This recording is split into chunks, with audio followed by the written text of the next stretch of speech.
It is 7:29 on Thursday, April 7th, 2016. This is the Newmarket School Board. I should clarify for everyone, the school board had a hearing this evening, came out of non-public session shortly after 7, right around 7:15.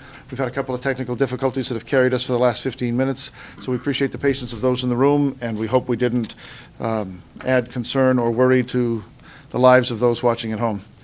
Could I invite everyone to stand, join me in the Pledge of Allegiance? Julia, lead us off, will you?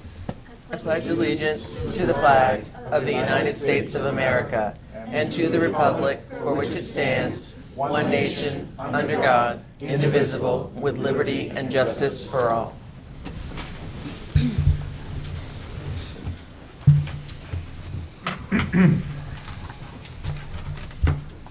Our agenda calls for a couple of presentations that are going to be really exciting. I know they are, and so we'll start there. I don't know much that would help me make an introduction about either of these topics, but there's somebody in the room who might be able to make an introduction, or I could just turn it over to Eric Anderson and say, take us away. All right, thank you. Do I need to stand here? Or? That microphone will pick you up a little bit better. There's another one over by the mic. There's another one by the computer. Okay. Eric, what do you teach? I am the library media specialist. Oh, of course, that's right. Senior high school. Thank you. Yes. I've been speaking with Chris Mazzoni for a good chunk of the year about starting some kind of not daily, but a news program or kind of a video announcement type of program. And we were finally able to kind of kick it off with the beginning of the second semester.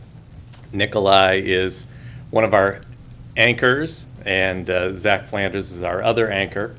And we kind of collect announcements that are broadcast in the morning and other events that are happening around the school, whether it's the school play or outdoor track events, sports events, even the weather outside, just, basic stuff that we think that, people at the school should know, just to kind of keep prepared for what's coming up in the near future, So we're starting small.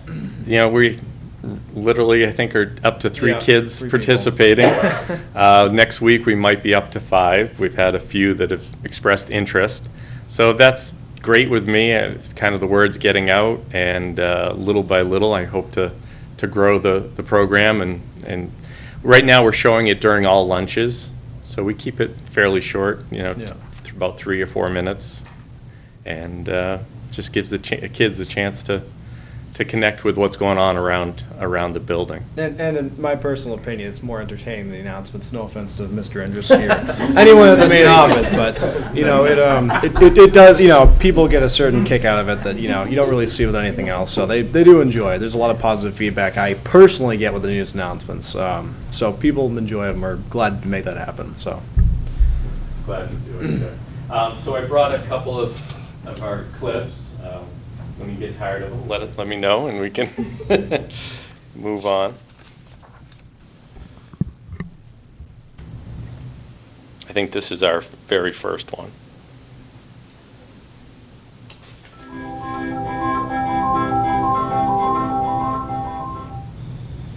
Hello, this is Newmarket. This is Nick and Zach, and we're the Newmarket News Crew. We will be giving you weekly updates in our school and in our area.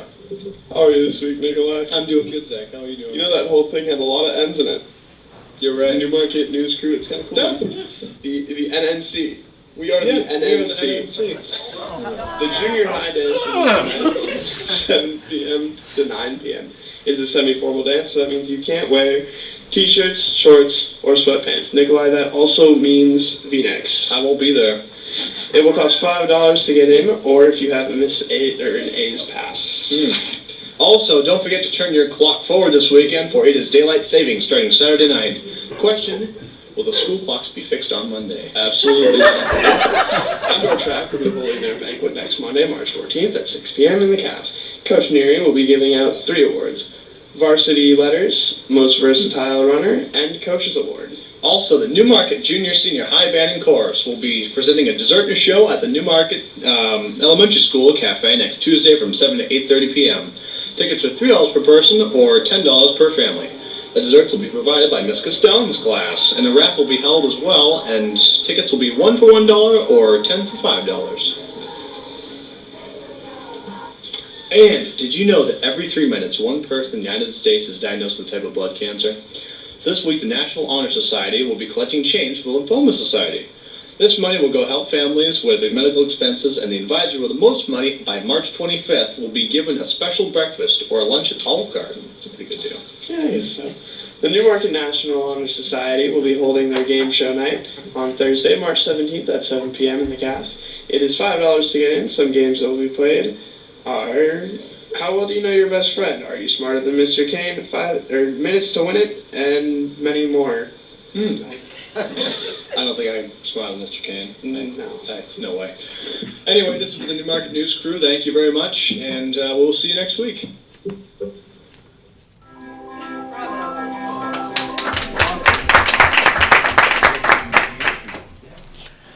So went well. So was it on Channel 13 too? Like, will Chris put it on Channel 13? that's a great question of how, expanding our audience or expanding, the spots where we can send it out there, whether it's a school YouTube channel or Channel 13 or, those are definitely things we're thinking about and want to go forward. Like I said, we're starting small, and 3 lunches a day is, but we tape on Wednesday and then we show it on Friday. So, got another if you're interested, or we can move on to the ebooks. Let's see another one. Which one? Do we have the last one? Yes, we'd have. Did I miss green screen? Have you got a green screen yet? We do have a green screen. Just have to get an editing program That to we can do the overlay. Okay. to match up with it. So it's.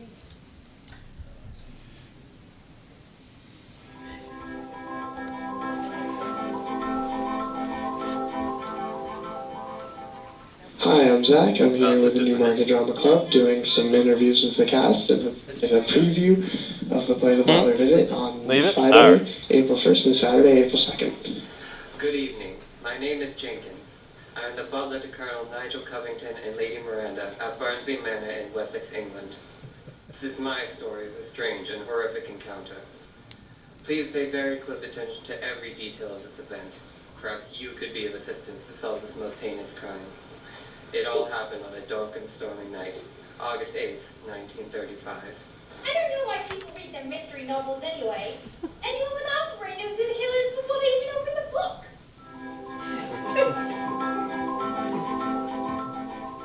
It's going to be hilarious, and it's going to be worth your money, and I can assure you that. It's going to be great, very well acted. Because we have a lot of lines in it that are kind of like referring to other things, and there's a lot of foreshadowing, so it's really funny. And it's audience interactive, so it's really fun.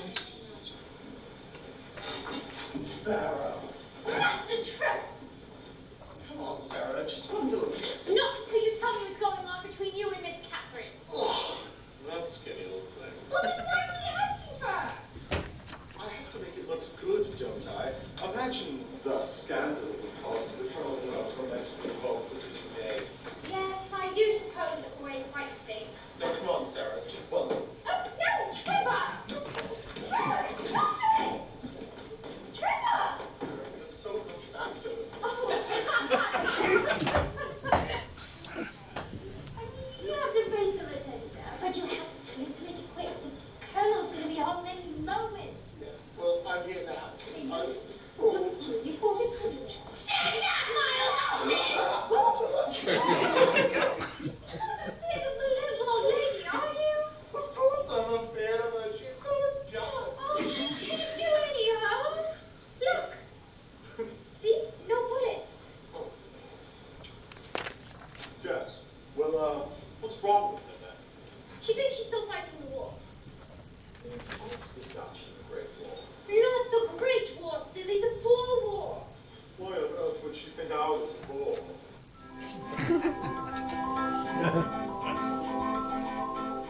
Well, there's a lot of coordination, and there's it feels like having another family in just like another world almost, and you're related to them in another way. Sort of. All the characters are sort of share this relationship in a way. So there is someone? No. Step aside, please. Not until you tell. Fine, it's Trevor Barstow. Trevor Barstow? Yes, will you please step aside? Our neighbor, Trevor Barstow. Why did you want to kill him? You didn't say I have to give a reason. I know, but blimey, Trevor. Oh, if you must know, I simply don't trust the lad. He's always sneaking around doorways and peering through keyholes, as if he's trying to catch us at something. I wouldn't be surprised if he's looking in right now. In the end, it's going to come on to be like a really nice thing.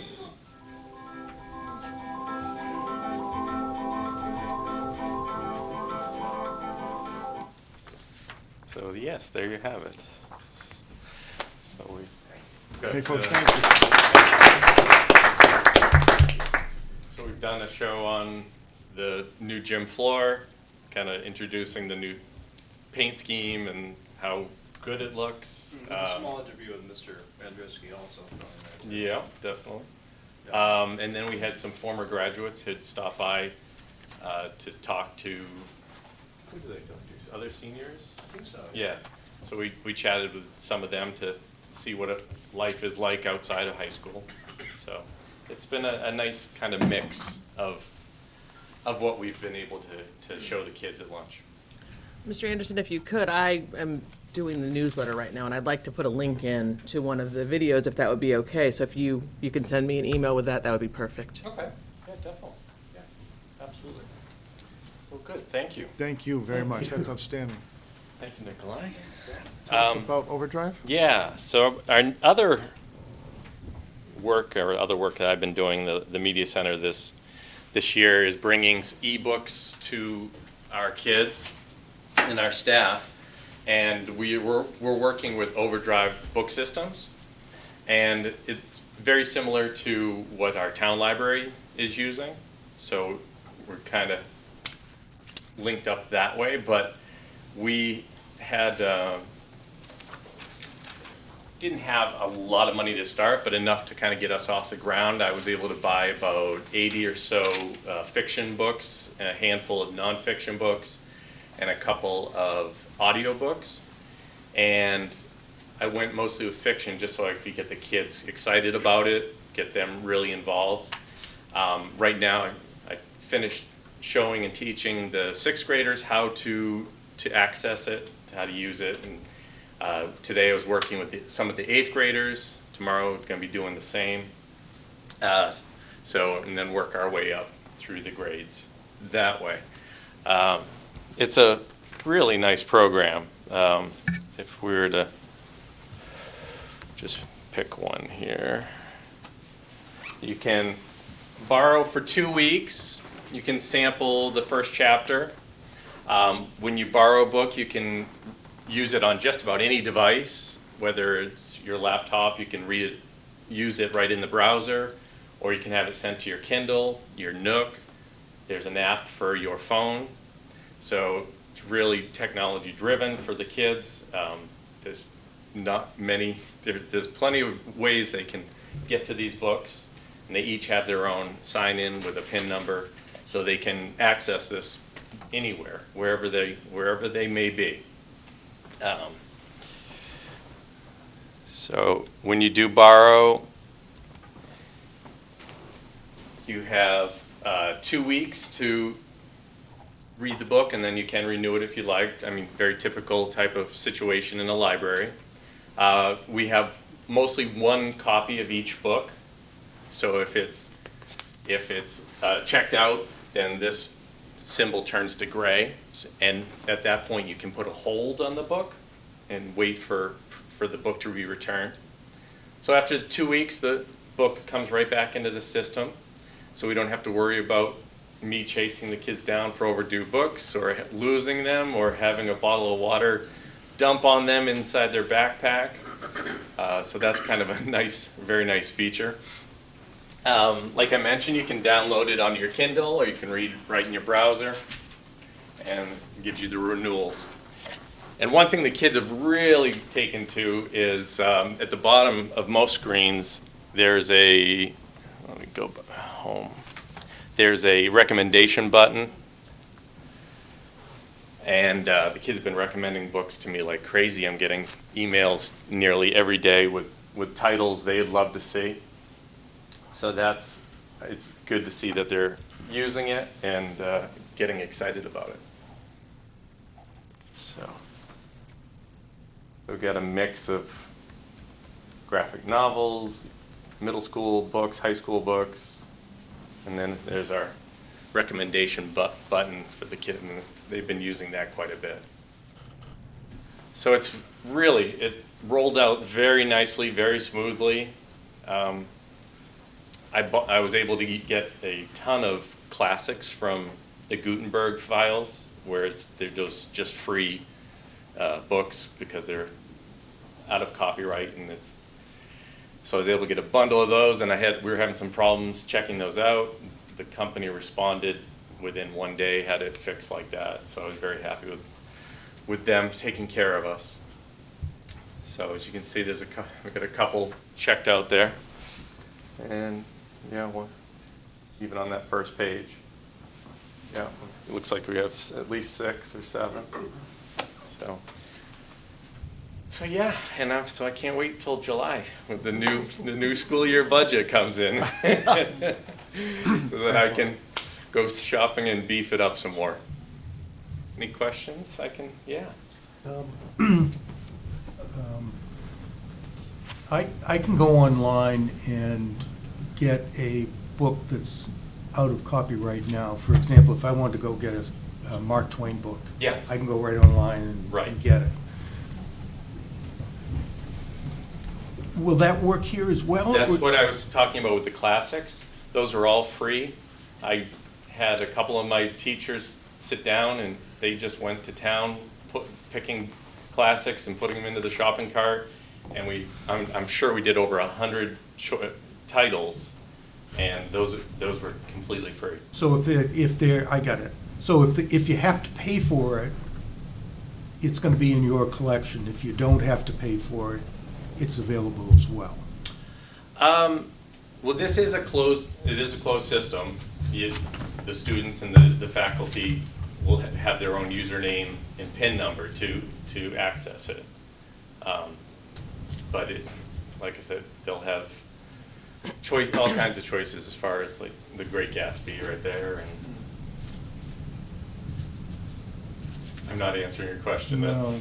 You're trying to, if you want the public to be able to No, access it? No, I can get The Great Gatsby right now, Mhm. or I can get hundreds and hundreds of other books online. Sure. Yeah.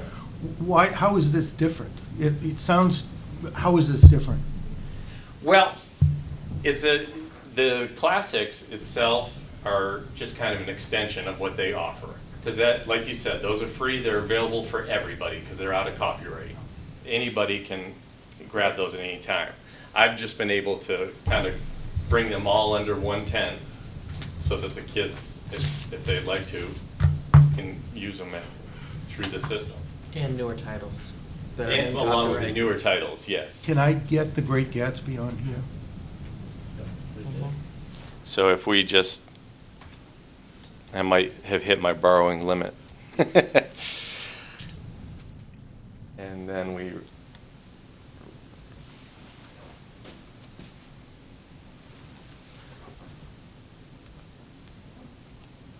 and there we go. Is there just one copy? No, that's the nice thing with the classics as well. There's as many copies as you'd like, again, because it's free. The publishers are still being very tight when it comes to the new titles.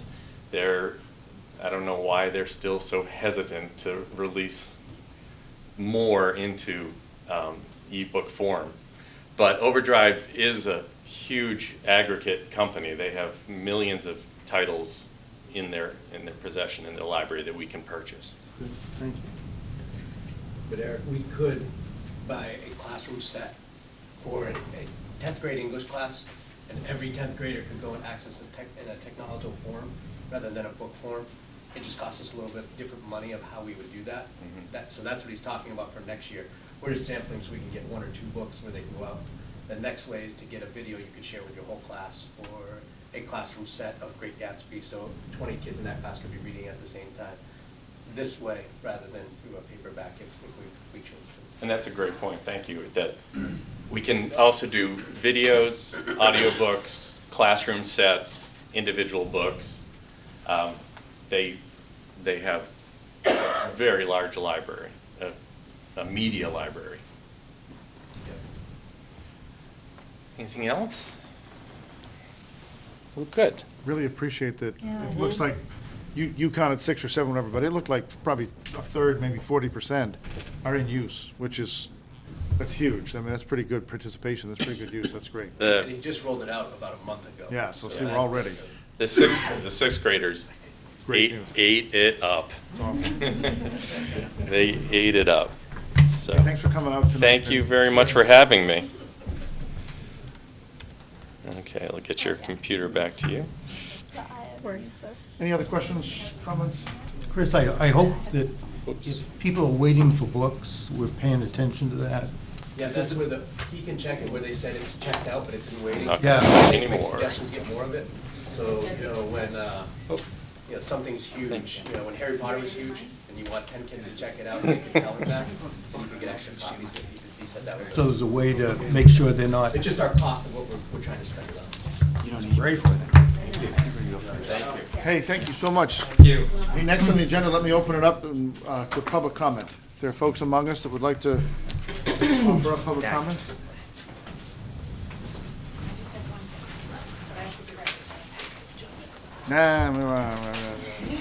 Staff member, please. Just a quick one, because I know you've got a lot going on. I just wanted, I need to be taller. I'm Pat Ballantyne. I'm the Director of Curriculum Instruction and Assessment in the district. Just a quick shout out to the Lions Clubs in Hampton, Exeter, and Epping all got together to finance a vision screening at the elementary school last week. They've done it in other towns. We don't have a Lions Club here in town, so they got together and they contributed the money to get the program up and running. It took 2.5 days. Every parent that participated got a permission slip, and then the students went into this little, it looked like a Star Wars piece to me, but, they loved it, that's why. And then there's a printed readout that went home to the parents citing, the results on 5 different parts of the vision. So just a shout out to Langdon Plummer for coming to us and offering, free vision screening for all our kids. It took 2.5 days to do the entire school. That's how quick it was. It was in and out. And thank you to the nurse, Nicole, for giving up her time and effort to get that word out so that everything went very smoothly. And that's what I have. I would remind people to really look at the website because we have some things going on. There's another session of the Building Drug Resistance and Resilience for your teen. This part 2 is coming up on April 20th. We don't have another board meeting before then. So if you could kind of make sure you pay attention to those kinds of things. Thank you. Thank you very much. Anyone else with comment tonight? Hearing none, then we'll move it along to the student report. Ask Julia to update us, and then we'll review our calendar. All right, so quarter 3 ends tomorrow. Sports-wise, baseball, the boys' first game will be on Monday against Portsmouth Christian, and that will be an away game. The softball, their first game will be on Tuesday against Portsmouth Christian, and that will also be an away game. Outdoor track has their first meet. The first one got canceled, so this is technically their first meet, and it's going to be on Tuesday at Moulton Borough. The senior Almost There dinner will be Friday the 15th at 5 o'clock. The Spring Fling dance will be Friday the 15th from 7 to 10. And Spring Fling will be that following week, the 18th through the 22nd, ending with a wellness day. The middle school will begin testing next week. And last Monday was National Technical Honor Society, and we had 5 inductees. Nate Belanger, Jason Walrazak, and this is his second year doing that, Jeremy Espo, Sam Nyhart, and Cameron Mooney. Excellent.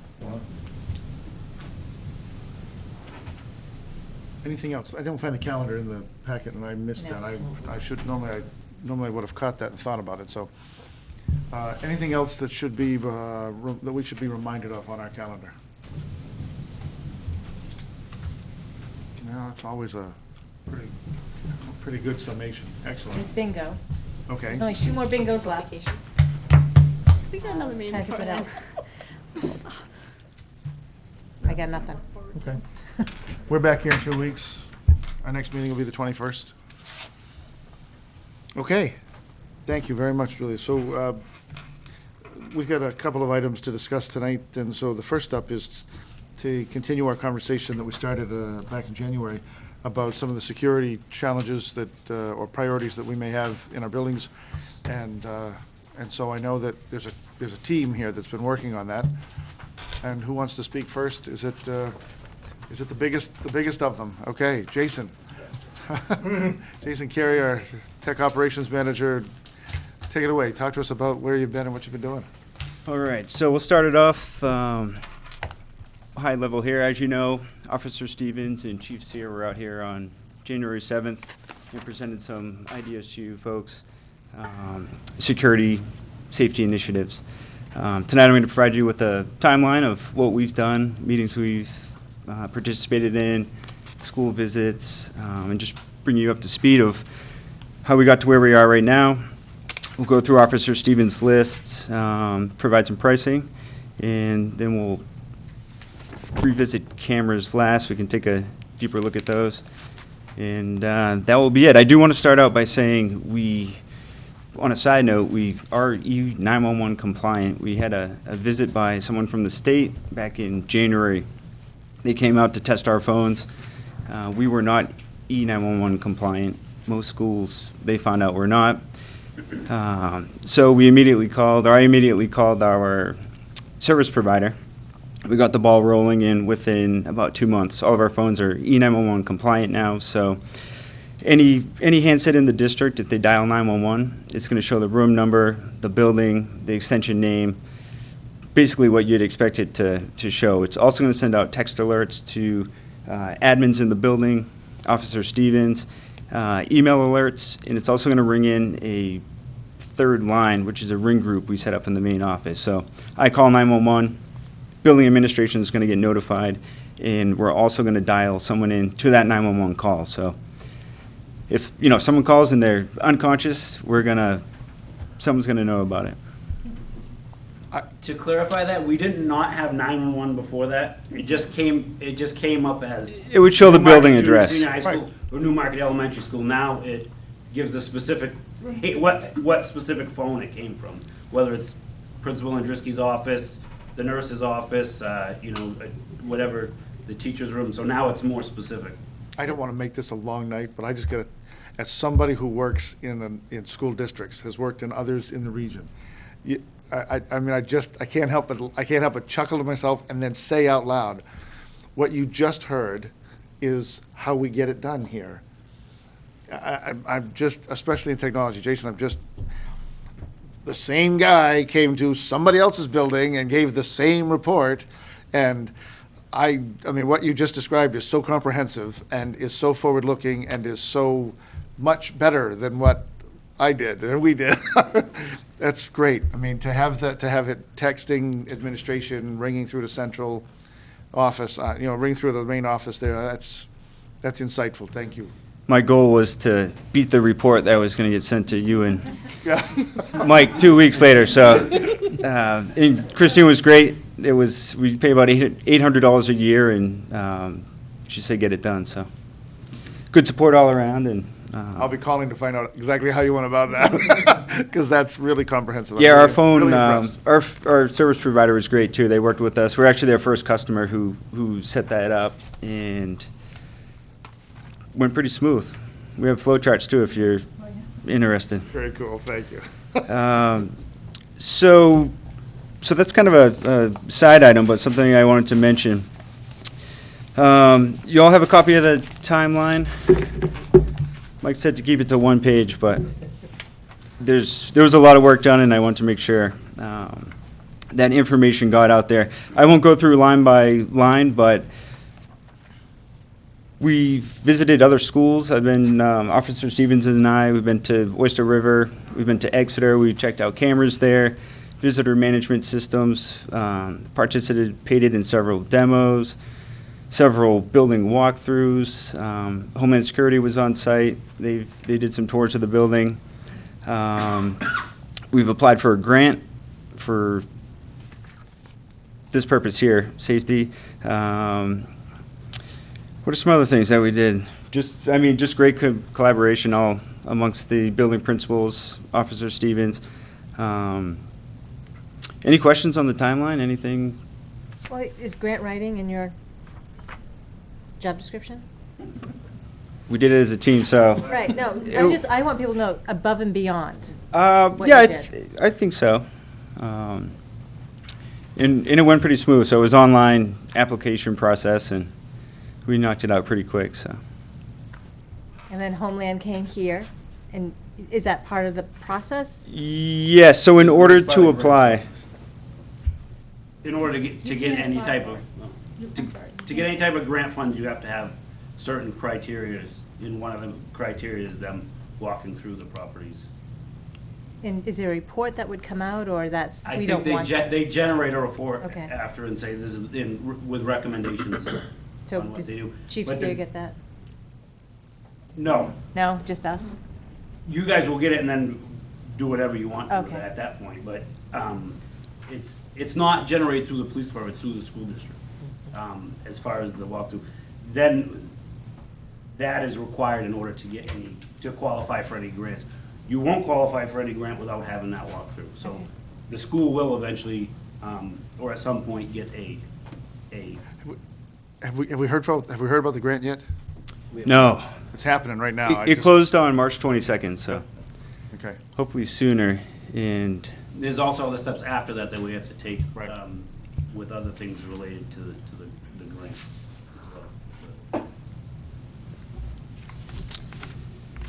any other questions on the I didn't see it timeline? in the timeline, but, so you applied, you put in for the grant. What's the cash value that, It's a match of $24,000. 24, is that the number? It's a 24 and total of change. 48,000. 24 grand, that's Yeah, great. We would get 24,000. From the grant, that's to perfect. use for security upgrades. Thank you. Great. So if you were to take the 11 items, or 9 items, is there we don't have a total yet for what this is going to cost? For different items, yes. Itemized different items. What? Jason, do you want to do the cameras, or you want me to do the list? We'll go over the pricing. We'll run through the list and touch them all, and then Yeah. talk about a total.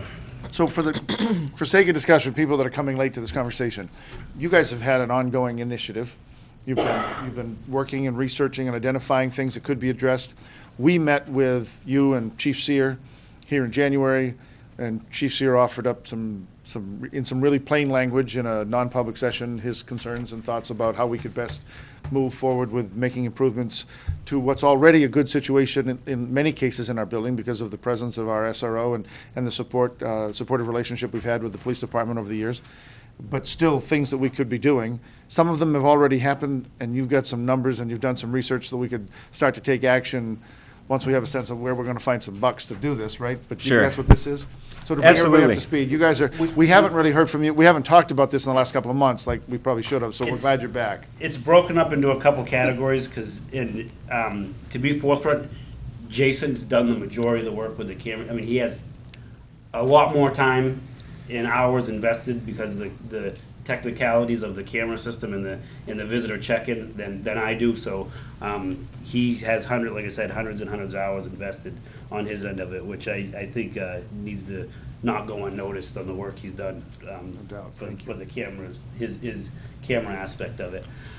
I did, with the assistance of Jason and Mr. Andriski, I did the key access, key fob system, which we have a couple quotes with. The key fob system is would be in 2 buildings, 2 doors in the elementary school as well as 2 doors at the high school, with the availability for expansion at a later time. If you wanted to add more doors on there, it's at a cheaper rate than adding the first couple doors. With the initial thing, you get 2 doors included, and it's the brains, and it's the brains of the whole system, and it also they also intertwine with each other, from the elementary school to the high school, back to one setup.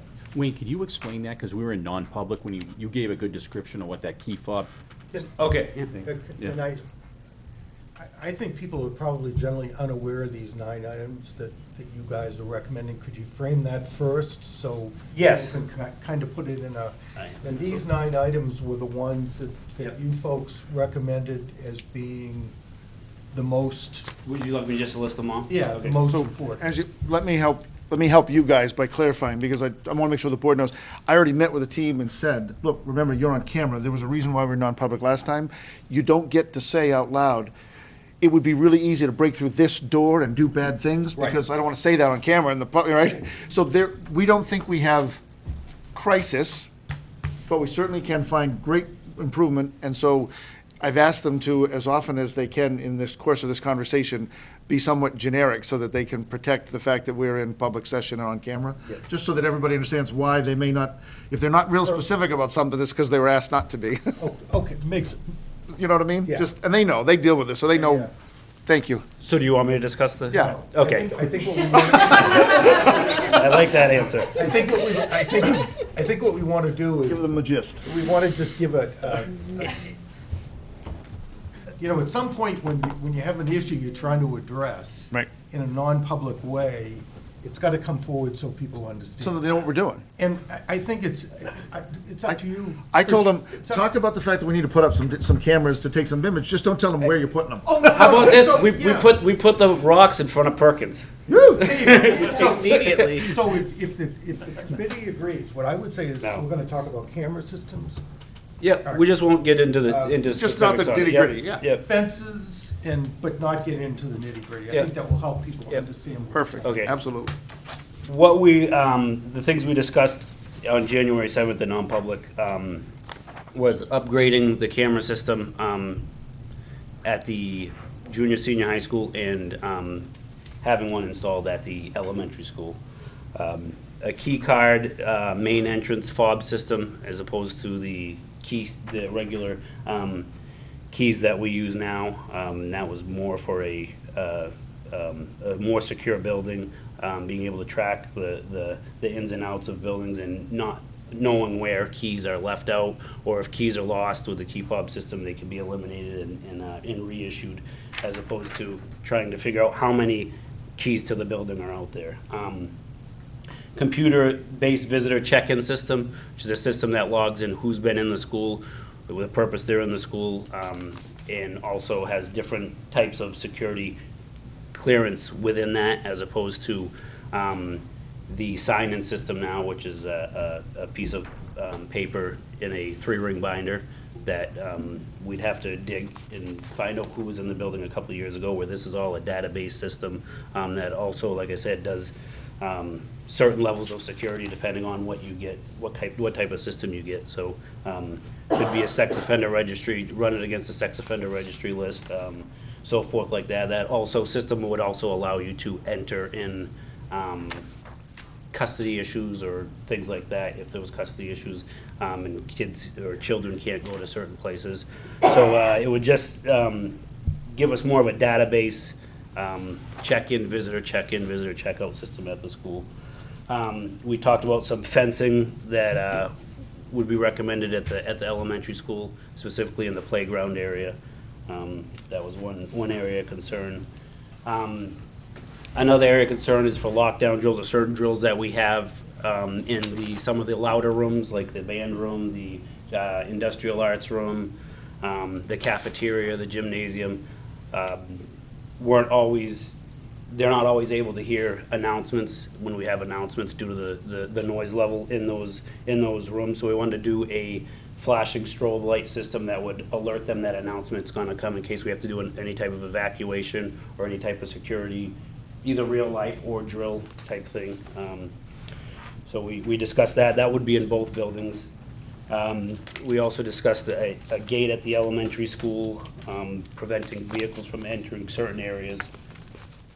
Panic buttons at both schools for the secretaries that would ring directly into the police department to alert them for any type of assistance or need they might have there. barriers in front of Perkins, which have already been done, that we noticed, as well as possibly putting some type of framing in the lower windows in the roadside of Perkins or. So expand on that, those last two, dealing with the Perkins building, the Art Academy. Just explain for those listening, the rocks and the film or whatever we would do, why? Just preventing any of the road access with those, the height of those windows, the accessibility to those windows, which is now actually not there because of the rocks that are there. You know, we have windows on the other side of the building, but they're up a little higher than those ones are. The glass in that building is not probably up to par due to the age and severity of the building, and wasn't built as a school when it was built. And in case somebody has bad ideas or bad intentions, let's yes, not make but it easy. that's why I didn't want to. You told me not to discuss that's all right. that stuff. You can go that far. I'm trying to I don't help. want to give anyone any trying to help ideas. draw the lines, but yeah, we want to. Okay, we want to blur the detail. Yeah. Okay. So those Good. were the 9 things that we discussed in January. Into the key code, key fob system? No? Okay. Yep. We talked with a couple vendors, and got a couple quotes on that. Like I said, this will integrate between the elementary school as well as the junior, senior high school. There'll be a brain or transformer in each building, but it'll all go back to one location, which would probably be at the junior, senior high school in the IT room.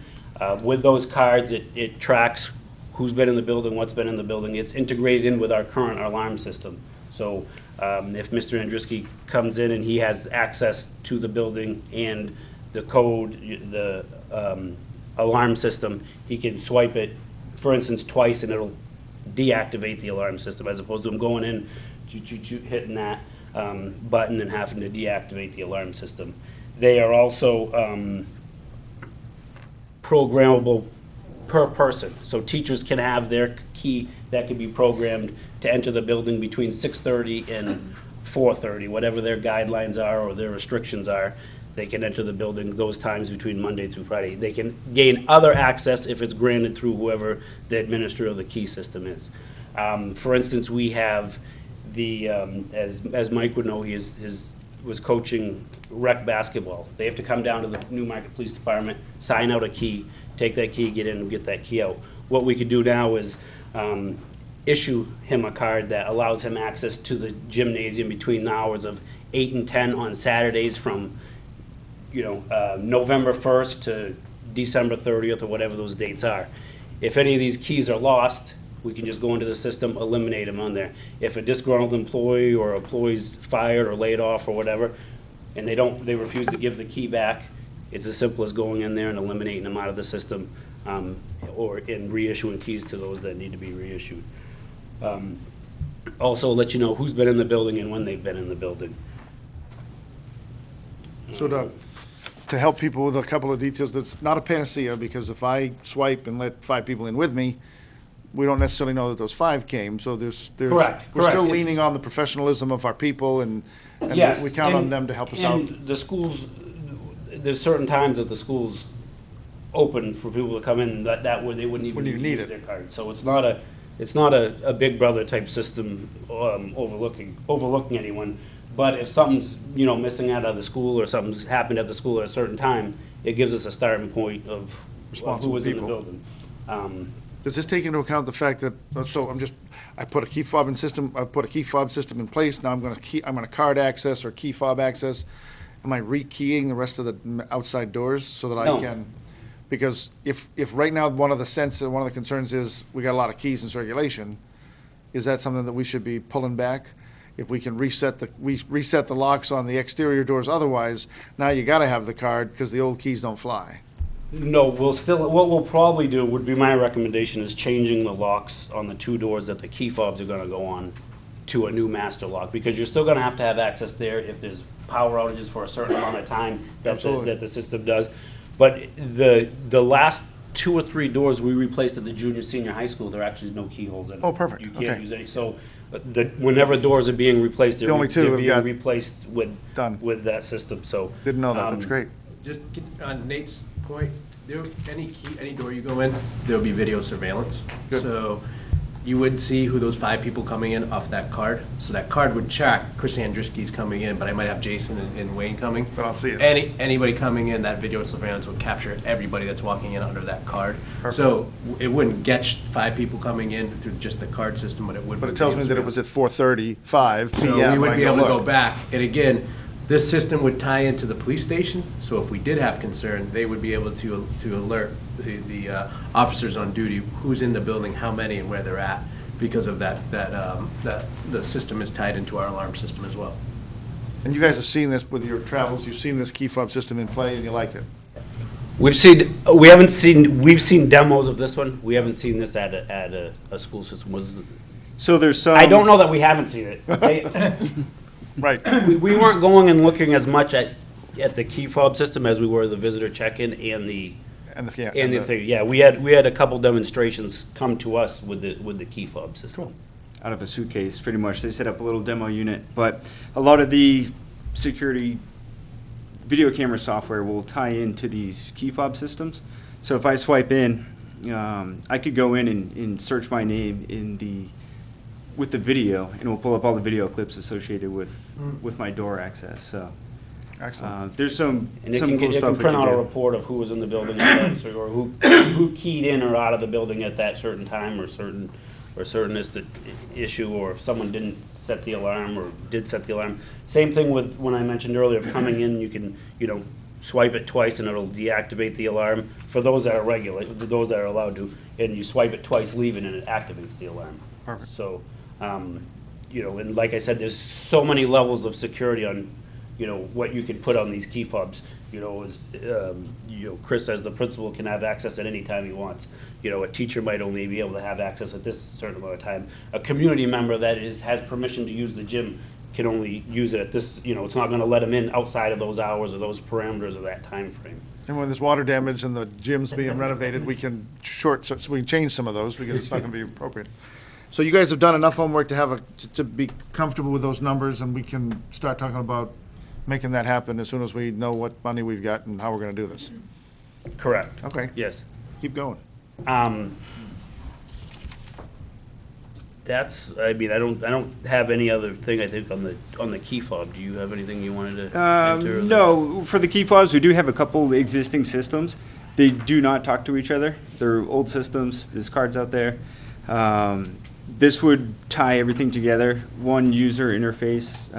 Whoever's going to administer that, probably me, would be able to log in and see everything, single pane of glass. I mean, and the thing is with this is that on our end of it, or the schools or the administrator, whoever's in charge, I think it needs to be better regulated on where the keys are, who has the keys, how they are, and even a turn-in at the end of the year. If you're not a year-round staff member, turn them in, we'll reissue another one next year. It's, maybe a little inconvenience, but sometimes security is. We all probably flown on airplanes. It's not the most convenient thing, but there's a reason for it. And I also appreciate you guys talking about the same system, both buildings. There's no sense, you ought to have one fob for both. You shouldn't be carrying two. We're trying to keep track of that. Sure, and the management piece is huge there. Yep. Good job. I hate to interrupt, but have there been any discussions with the town about the same kind of system here? And if there hasn't been, should we be having that discussion? I don't want to slow this down.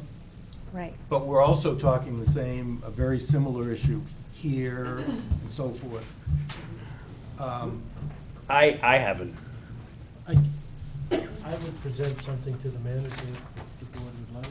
Maybe it's just something, I don't know how to introduce it, but, I wonder if, I don't know if this was your point, maybe you get a better price? I don't know if you. well, maybe, but not to slow this down. But we've received the same questions from the town about security systems. And you service all of us, and, maybe this is How a point we can scalable? bring to the Yeah, combined meetings. the combined meeting. Oh, How right. scalable is it? One of the questions would be, if we wanted to add You do thousands three of- municipal buildings to thousands that of doors. mix. Yeah, I mean, he said that there's no, I think at a certain point you need another type of transmitter because it's Yep. too much, but I mean, we could probably do every door at the high school and at the elementary school with these two systems, one at each system, but going back to the main system. But I think to Al's point, which would be, I think it's a smart one, if, for instance, I wanted to put the same brand, the same solution at the safety complex, or on New Road, I want to put it in a PD, and I want to put it down here. Yeah. So that, you and your fellow officers only have to carry one fob. Yep. Is that doable? And it sounds like it probably could scale in that direction if we needed it to. We'd have to look, but, I mean, to get the two networks talking would. So the fob doesn't carry enough information on its own so that it could be authenticated against two different buildings that are It may. 5 miles away. It might. We could find out. I didn't even look into that. Good I was just question. looking Well, at you two didn't need to. buildings. You didn't need to, but it's a good question for. Here's my suggestion. As you think this through this process and you think about a decision you made that would preclude being able to use the same system here, just raise your hand and say, let's go talk about it. Because what we don't want to find out is we put in a security system here, and then somebody comes back and says, well, we can't do it at the DPW garage because of something. I mean, that doesn't make. But if you'd chosen this brand, you could have. If you chose, bummer. or to Nate's point, the senior center, I mean, we've got all kinds of buildings that perhaps have similar issues. Just think about it when they come up, scalability and price. Right. I think of the Two drivers. Two drivers. Yep. If possible. I mean, if we can find that, we should. But I like Al's initial point, which is, I don't want to slow you down. Right. Exactly. Just want you to, kind of keep this in the play. Any other questions regarding the key fob or No. nothing? Now do the visitor badge, the visitor system. Visitor management, we've been looking at two different solutions. Wayne and I actually went over to Oyster River, got to see theirs in action, see how they're using it. What's that? Exeter too, yeah, they're using a different solution, but we did go we checked out their cameras and we're seeing how they're using the visitor management software. I guess the processes are the same. Who's checking in, when, why. So you see the price there on your sheet, correct? Under number 3. The difference in price between the two buildings is because of? Two workstations at junior, senior high, one at elementary. So I've been in touch with these guys throughout the whole thing, with the office staff that are gonna be using the solutions, managing them. And we determined we weren't gonna have students at the elementary level checking in and out in the morning, and they're not leaving during the day. So the secretaries also want to, if a second grader comes in late, they want to talk to the parent. They don't want them swiping into a machine. They want that interaction. So 2 at the high school. These would be touchscreen workstations. Would have one towards the left. That would be for faculty and staff. Anyone leaves during the day, they can check in and out. Substitutes can check in, or paras. We can record their attendance there in their hours during the week, as opposed, right now, everything, I think we have 6 clipboards.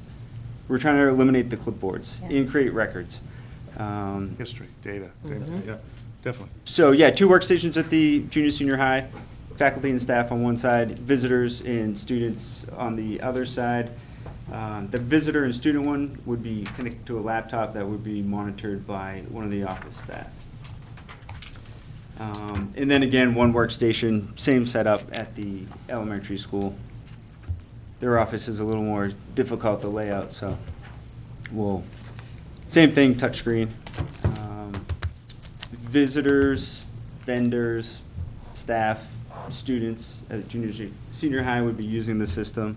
And again, it's just gonna give us a record of who, when. They'll print badges. We plan on using, if this gets approved, we'll go through and produce barcodes on all of our IDs next year at the junior, senior high, so the students can swipe in and out, and same with staff.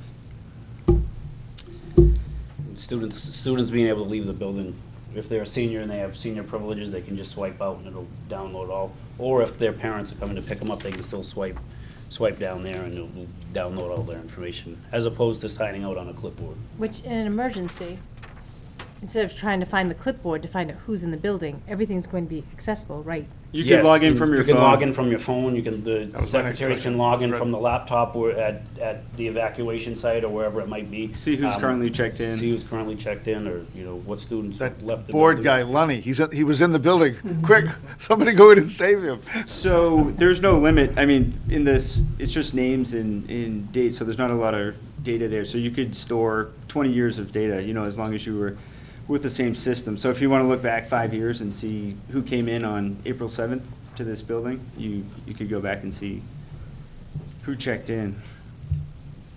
Can I see how many times I had to bring my kids lunch? See?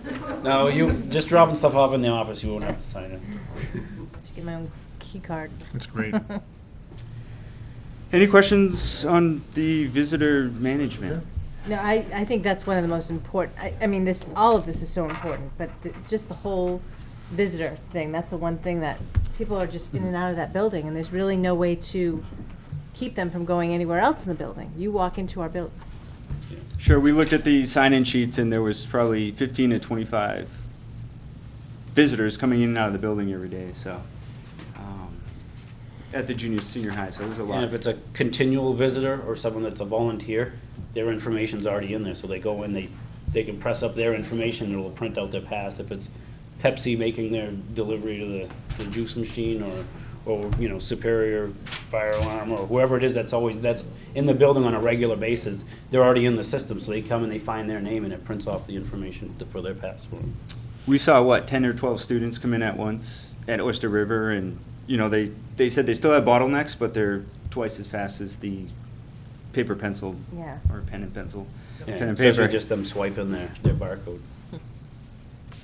So, all right, so they go out to the gym, now they won't have to anymore, but they go outside, they go for a walk, whatever, the bottleneck, they all come back in. Each and every student will have to swipe to come in? No, not if they're going out with a class, they Okay. won't have to. If they're going out, mom's checking them out to the doctor, they'll swipe going out, they'll swipe when they come back Okay. in. If it's a senior with senior privileges and they get to leave for a period during the day, they'll swipe in, when they leave, they'll swipe back out. The paraprofessionals, the staff will come in and they can swipe in and out whenever, now they're signing out. Or if a teacher has a block off, they still have to sign out of the building, they can go and just, I'm going to lunch or whatever. So- Logistically, obviously, we're capturing data, it's quicker in and out. When I come back from the orthodontist, I come back with my little note that says, really, I wasn't just having coffee and tea with Dad, what do I do with that? I swipe myself back in and I drop the note on the desk and they file that, or?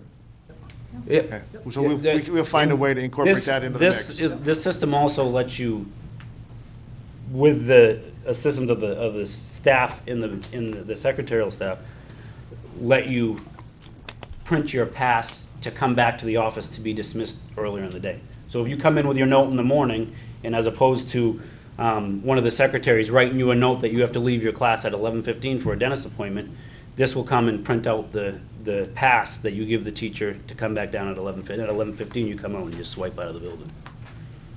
So the key fob solution that we talked about, $13,000 to $14,000, puts 4 doors in play with cards, that's the key fob system. Yes, what I wanted to mention with that too is additional doors after the 2 initial. Yep. They're around $1,500, so it's not. Right. You're adding on to a. You're adding on to an existing system, so it's not half of that every time you want to add a door. It's So 8,000, 8,500 with some contingency, maybe puts this visitor check system in at both schools. It sets us up to run. Good, all right, keep going, this is good. The fence is on hold. Of course, we just had a warrant article pass, and we'll be adding property, so we'll. Yeah, that's with the We'll talk about facilities this down the committee, line. yeah. Okay. That's We'll do that. That's with the gate as well. And the gate as well. So talk to numbers 5 and 7, because those are like, they all feel like big priorities. We need to find some dollars, but 5 and 7 for me are small enough dollars so that it's almost like, Yeah. Can I go back to 4 a minute? Yeah, please. Why aren't we doing 4? Because we're gonna move we just bought the land is gonna be swapped, and so it's gonna change the configuration But of we know the- what that is. But we don't know. We don't own it We don't know yet, yeah, we don't own it yet, we're not sure what we're gonna do. Well, the McGrath property because it's from money from next year's budget, we can't close until after July 1st, is that right? Of this year? Yeah. So this is something we could This do. summer. We could do it this summer. Absolutely. Yeah, I think so. Okay. Yep. Yep. But, and I'm not sure. But we gotta talk with about any what of we that. wanna do. But I mean, if we're gonna be digging or excavating or anything like that, I don't know, it's hard for me to say, no, don't do it if it's for safety, but it's also, But we want to balance how pressing the need is against yeah, how. if you know where everything's going, which I don't, then by all means, when you guys do or ladies do, let me know and we'll. It's not a 5-year number, it's a 6 months. We talk about it again Okay. this summer. I mean, yeah. Don't take it off the list. Don't take it off the list, yep. So I was saying 5 and 7 feel like Just do it now. we should move. So talk to us about it briefly, but Okay. it doesn't The seem like we The should flash wait. and light beacons for the announcements that I said, it would be 3 flash and light beacons in the elementary school and 4 in the high school. The additional one in the high school is the industrial arts room. And these weren't code required, No. but they make perfect sense. I mean, we've got strobes and beacons in other places for good, sufficient reason. This is not so much for fire as it is for lockdown and for other security. And so it's the same kind of thing. Maybe it's blue instead of red or whatever, but it's. Yeah, it'll be amber or green or purple or one And of we those 3 think colors. something like $4,000 fixes that in in those 2 buildings. Yeah, about 2,000 each building. And then the panic buttons, the little under the desk. Yeah, the panic button, I need to get re-quotes for those. I know the ones I got last year at the elementary school, they have some type of transmitter there, which I don't know what it is, so it's cheaper to get them put in that building because there's already some type of transmitter there that the high school building doesn't have. I have talked with one of the person we got the quote from, that said that this transmitter, they're looking into it. The transmitter that we get if the doors go in might also qualify for a transmitter to put these panic buttons in. Oh, good. So I don't have an answer. Don't do it in the next 2 weeks, because maybe once you get the doors rolling, this gets easier. I don't have an answer on that, but I'll gladly find that and come back with it once I get it. The quote I got for the elementary school and the high school weren't separated. Yep. From the door quote. They were separate things, but they didn't separate them or itemize them, so I don't have an exact number on those. Again, for people not looking at the list, we're just talking about, the beacons are, like you said before, in loud spaces like the cafeteria and the band room where somebody might miss an announcement or might miss a strobe that, or a bell and then the panic button is literally the under the desk. Somebody so I see somebody approaching the door, coming through the door, and he's brandishing a weapon, for instance, and I know trouble's coming, or somebody gets agitated in the other room while they're having a conference about their child, and somebody waves their hand, and it's time to hit the button and say help, so. And these panic buttons would go directly to our local PD. To the local PD, not to a call center or anything like that. And then if that works well with the camera system or the current system we have at the thing, they could immediately pull up on what the issue is or who the issue is or what the problem is. So. Board got any questions on anything other than cameras? Okay. Just an observation, though, Yeah. like all of this stuff, depending on whatever happens with the facilities, whatever we do with them ultimately. It's all relevant. Yeah, it's not wasted. We could take it and move it. Amen. Yeah, Yes. Whatever, yeah. And even if we couldn't, It Right. still is the right thing to do. it's still the right thing to do. I It's a appreciate the small collaboration. price tag for security for however long you're in any building, so. And in the time, I think that's where you were going. Yeah. The time and energy you guys have put into Yeah, this. we appreciate it greatly, and the collaboration, It's- working together, and This guy did the majority of the. thank you. And could I add confusion to my earlier comment about keeping your eyes open for town stuff? Pat, I think you need to inform Steve. Just do it that way. Just inform Steve what's going on and say, I'll chat with him tomorrow. huh? I'll go see him tomorrow. Yeah, I mean, let them pick up the ball. I mean, it's not up to you guys to look out for them. Yeah, But I we think- did our part. Yeah, you did your part. So I think as long as the town is aware of what we're doing, and if they have the same interest, so be it. If they don't, then it's not up to you guys to push it. Yeah, so, tell me about the big money. All right, yeah, we saved this one for last, so. The cameras, we actually went out to bid for these. The design is our design.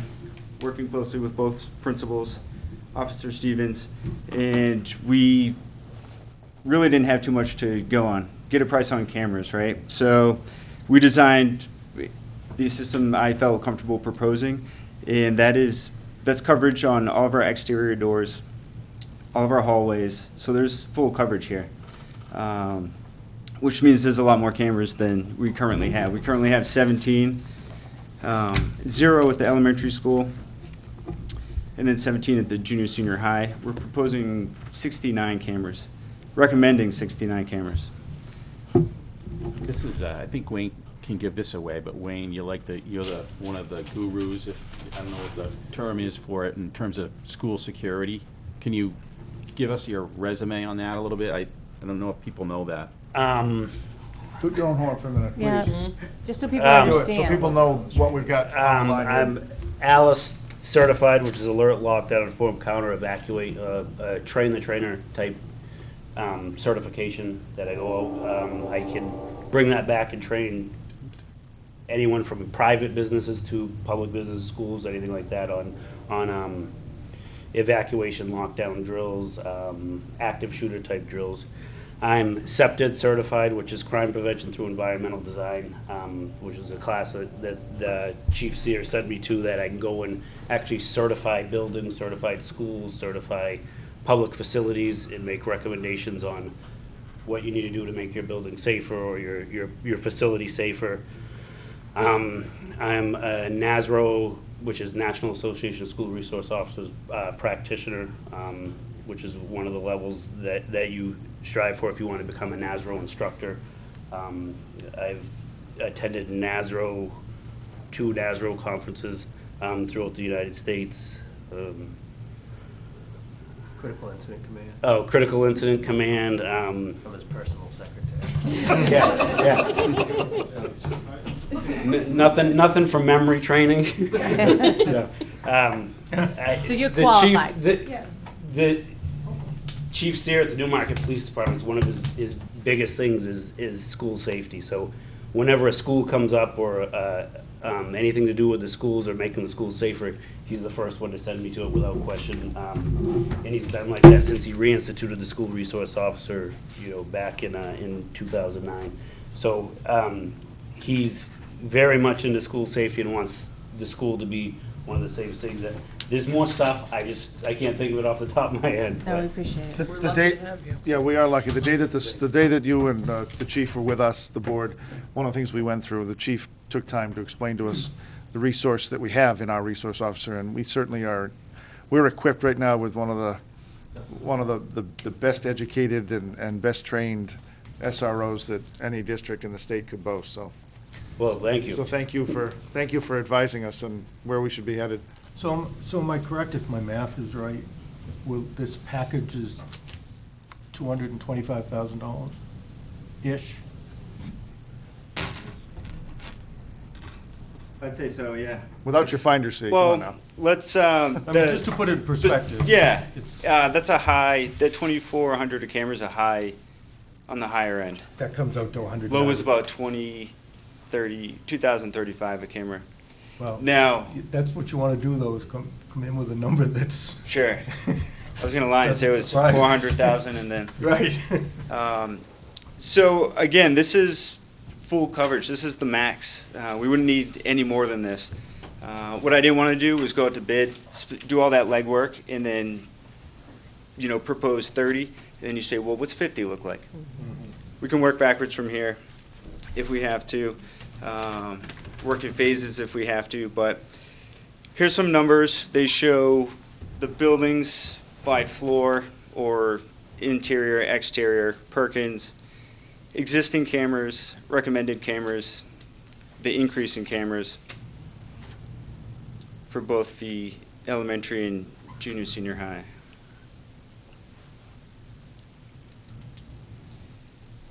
All right, so the next... Oh. You want to go back there? Yeah, David, we don't have that. No, we don't need to see that on camera. All right. It's okay. We get the point. You've already mapped out where these are going. Yeah, let me, well, these are our existing ones, but let me, I'll get to a slide quick so this is one of our current. Yep. cameras. They're old, you know, so you can see the quality. They're analog signal. The new ones would be night and day, digital signal, IP based, connect to our network, centrally managed, centrally configured. And those prices that's turnkey, installed, cabling, network switching, storage. Okay, so I see the price per camera. What about your back end? I mean, have you got a back end you're gonna build on right No. now? Or is that kind of That's amortized? baked in there. That's baked in there in the camera? Okay, good. Yep. So I'd feel comfortable. I guess what we would need to figure out is where do we want to go? What's our max going to be? I can share this slide deck out with you if you want and see. I mean, I have every proposed camera mapped out, color coded. It would give you an idea.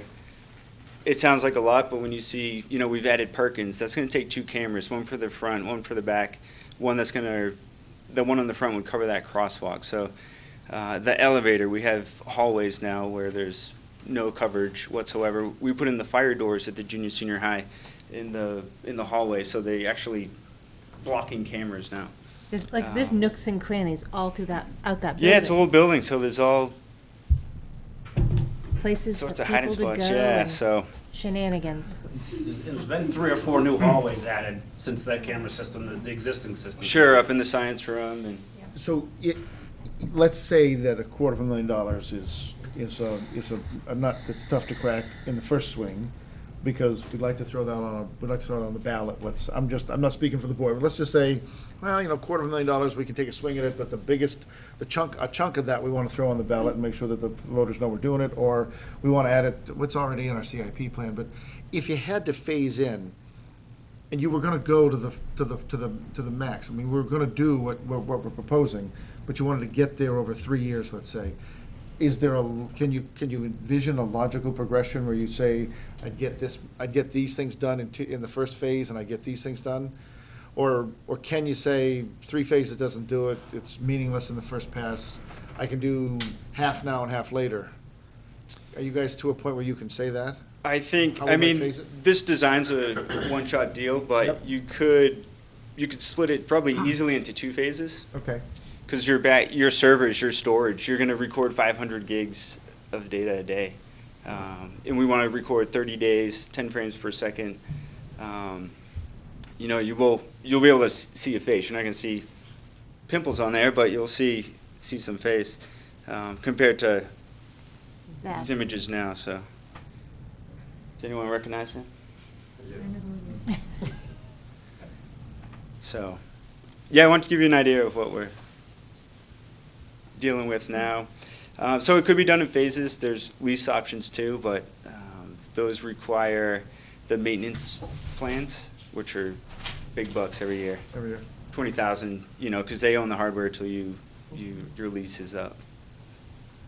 And that's not, it wouldn't be a rent to own, it would be leasing it. Yeah, lease to own, yeah, Dollar buyout. 5-year lease, $1 buyback. But the bigger companies that offer that were $22,000 a year for they want you to buy their warranty on their gear till they sell it to you for $1. One of the things I wonder a lot about, I mean, I didn't spend a lot of time on your slide about interior, exterior at the buildings, but for instance, you know, I think we talked a little bit about that day in January. The perceived threat at the elementary level is greater from outside than it is from inside. So if we had to delay cameras on the interior, you got 15 cameras there on the interior of the elementary.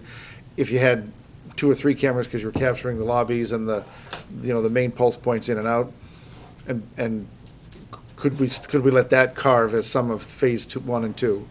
Because, you know, if we miss having interior cameras down the hallways of the elementary, not such a great risk. Certainly at the junior, senior high school, where the perceived threats are as much from within as from without, we want to make sure that we're putting cameras in all those nooks and crannies in those hallways we're talking about. So that would want to be as much as it could in phase 1 as opposed to 2. I'm just trying to figure out, because off the top, it sounds like $250,000 is going to be a lot to us to chase all at once. I might make a suggestion that this is, I think, an appropriate point to pull the chief back in, Mhm. and lieutenant and Wayne, and have a discussion about that. Because I think if we start to craft what we think is better or worse, we might miss it. Number two, this kind of rings the bell to me to life safety issues. I'm disappointed that it took us so long to get those squared away. If it's of a high enough priority, we need to make things happen. And it's just where and I'd love to have the chief's perspective about, yes, we can hold off on part of this. And if I heard from him saying, I'm okay with that, then I would have some confidence that we're making the right decision. Okay. So we don't, but, so is that, would you like to have him at a next, maybe we can do a non-public next week even? So we can just keep this ball rolling. I don't want to drive this, but I think I agree. So I had said to the staff, don't expect us to vote on purchasing stuff tonight because we haven't had a financial report. We need to know where we're at. And we're going to get that on the 21st. And I would expect us to start taking some action. Some of this stuff is pretty small money, so even if we wanted to say, and I was, a minute ago, I was saying, let's go do those panic buttons, but now it sounds like we might want to wait until we're doing the doors. So I want to set us up so we can start taking some action. I like your conversation about pulling the chief back in and having that conversation. Maybe it's as much for you guys, in asking about any potential phasing, maybe you guys can sit and have some of that conversation so that it's, I don't want to put him on the spot. It shouldn't be the first time we have the conversation. But if you guys come back and he's got a few minutes to come with you and say, yeah, we've talked about it and we think we can do this, or no, you can't set that aside, that's really important, I think it would be great for us. And and if that works, you guys are able to have that conversation and you're ready on the 21st, then we'll try to make it work on the 21st. If it needs to wait 2 more weeks, we can wait 2 more weeks, but, let's give him a chance to help us answer the questions. And again, on the 21st, we're gonna have a better sense of where our resources might be in terms of trying to swing at this, so. I'll pass these slides along to Mike so you can see what the layout looks like. Good. Send me those in an email and I'll forward it. All right. Okay. You guys understand the whole notion. Oh, They weren't necessarily prepared to be in public or non-public, but historically or generally, I tried, I wouldn't have us putting our floor plans up for public. And I just think on behalf of these guys that have done such wonderful work, to ask them whether it can be phased or not, it's really a little bit unfair because it's a public safety issue. It's a community, it's our issue, it's our obligation. So I think you've done exactly what you should have done and said, these are the 9 things that we talked about doing. Here we are, we've got some prices, $250,000 or whatever it is. And then it's up to us and the community to decide if it's something we want to put off or not. Right. And I already have a gut feeling, but that's only my gut absolutely. Feeling. Anything else we can give you guys in anticipation of coming back to this conversation a couple of weeks out? Any other questions from the board? Wonderful. Oh, yeah. job. Hey, guys. Thank you. Great job. Don't let any of the questions or any of the concerns, leave you with faint heart, because I do think this is a priority for all members of the board, so. And we really, really appreciate all the extra time. and Our effort. pleasure. Yeah, I'll talk about it. I hope that comes across. Yeah. Who says the bureaucracy can't be quick? Thank you. Thanks for the laptop. You want to update us on the new paint scheme? I almost wanted to go back and see a different video so that I could see, because I haven't been in yet, so. We're gonna unveil the gym floor on Monday. Okay. Back to being able to be used. The floor is completed. They finished the work yesterday, so they were completely out of there. The company, Danaher Flooring, was fantastic to work with. They let us come down. They had a lot of say in how that new floor came out. It's very vibrant. It's a lighter floor. The floor system they put in there actually has a channeling system underneath. So if there was ever water or spills on that floor, you can actually pick up the side boarding and run vacuums through it so you can soak up the water, which we couldn't do in that floor we had because it was right down to the concrete. Most floors, gym floors, are supposed to have a 50% give. So when you're bouncing on them, you're not crushing your knees and your ankles. Our gym floor that we had before the flood was less than 10%. The new gym floor is 50%, and when you walk on it, you'll feel the difference. I can dunk on a 10-foot rim. I said that. Can and I? Actually, they said you probably will be able to get back and dunk on it. So Danaher raised the floor a 1/4 inch, so the height of the baskets had to be raised, and they did that work. They attached back to the bleachers. The last part we're waiting on the bleachers is for Husty to come in, and we've got them contracted to come in on Monday to inspect and make sure everything's all set, as well as the drop-down screen that separates our PE classes, and then we'll be able to use the bleachers. So it will be completely functional. The only reason we're not on it today is because we had to clean. With the dust, there's dust all through that places. So our custodial, and Danaher did a great job cleaning up, but our custodial crew will be in there on Saturday and going through every pad and washing the walls, hanging back up all the banners that had to get taken down. So if you can imagine the amount of dust that's circulated in there, it's all the way up to the ceiling. So that's their work this weekend, is to circulate it. So we'll have it back. Any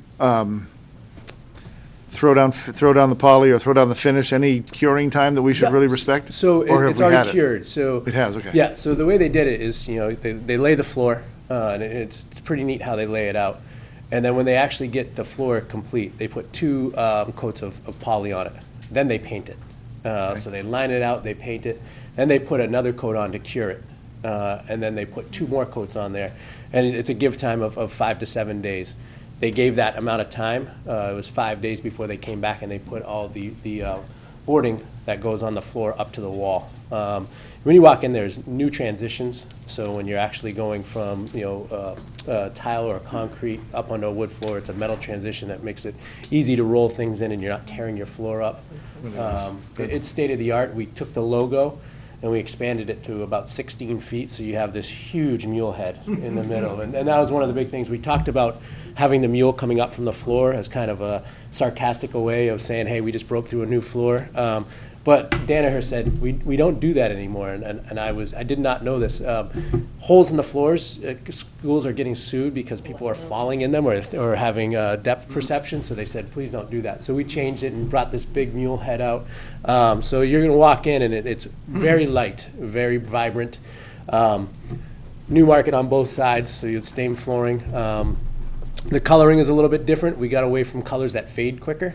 So the teeth of the mule are actually gray, so it holds up over the course of time. So just a lot of educated things that the floor company put in to talk about it and upgrade that floor, and it's pretty neat. So that's our goal, is to get back in there on Monday with PE classes.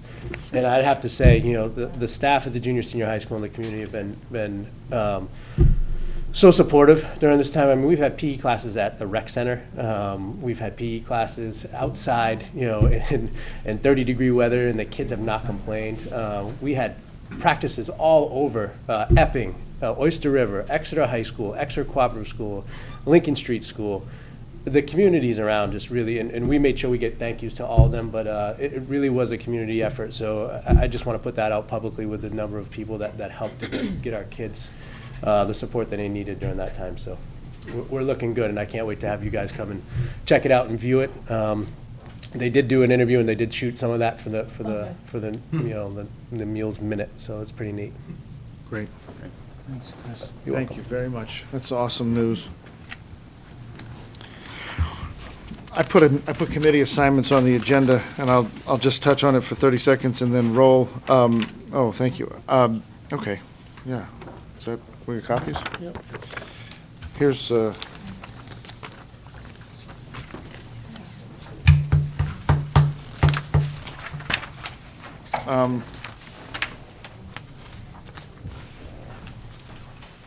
this was hey folks, good night, and thank you very much for your efforts. Thank you guys. Yeah, this is the list compiled, I guess, a year ago. I've got a couple of. My intention is to add a couple more here. We have a facilities committee that is maybe not necessarily the same one that was listed here. We have a communications effort. We've broken out and taken some responsibilities. I was going to try to make our committee assignments reflect that. I'm not asking for anything tonight, but I wanted to remind you guys, Penny threw it in the agenda, in the packet, last meeting when we were reorganizing, but we didn't really speak to it. I wanted to invite everybody to contemplate these, and then we'll have a conversation as we get to the next meeting about whether we want to make any changes. But my sense was that the membership of the board didn't change, and so unless people were bored or overwhelmed with some of the stuff they were doing, I figured Al probably wanted to keep going with CIP. He's enjoyed that in the past, et cetera, et cetera. So take a look at what the committee assignments were, the things that we've been doing, and let's talk about any changes we might need to make for next time. Okay. Next up on the agenda was approval of a field trip. In our packet, the fifth grade team is looking to celebrate with their fifth graders at the end of the school year with a trip to Portland, Maine, I think.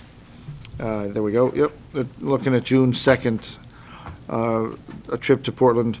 And I think we've done this a number of years running. So, again, our policy suggests that out-of-state travel requires a vote of the board. So I seek a motion to approve the fifth grade field trip to Portland, Maine. So moved.